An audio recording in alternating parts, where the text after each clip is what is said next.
I'm going to tell you about it.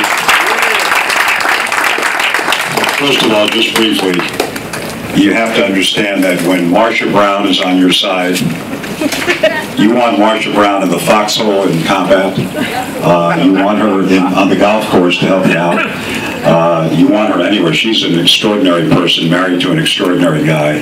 And there was absolutely no way that Marsha Brown, who is my mother's kid sister's daughter, is ever going to let this guy leave the earth. It's just not going to happen.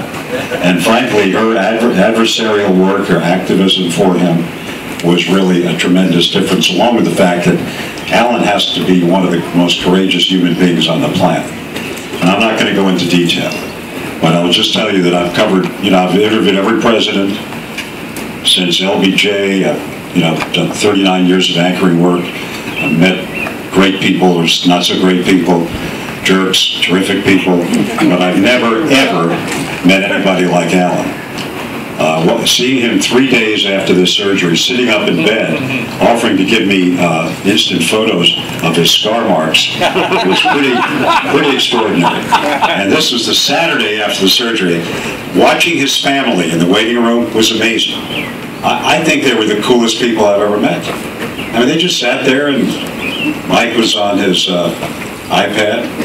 His wife was trying to get on the iPad. It was a great family, and they never thought of any other conclusion but the conclusion that exists. So this tournament today is to raise money, and it's also to celebrate life. And as a relative by marriage, I feel very close to Alan. My family does, and I'm just thrilled that this event is here and that all of you have come out. By the way, for a first-time event, this is extraordinary. Jaworski and I launched an event some 30 years ago in Abington, and I think we got 40 people, maybe 30. We eventually built it up. This is an extraordinary crowd, and it's all because of the two of them. Now, before we get started here, we have a special guest. To say in Atlantic City, he's sort of a household name.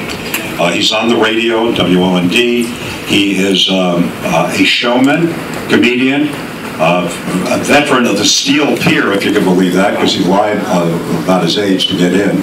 He was back in the era of the diving horses. And he's really one of the most well-known raconteurs in Atlantic City.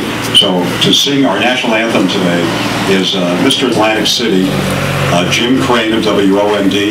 And Jim wanted to be part of this. He's here, and I want to see how he does on the test of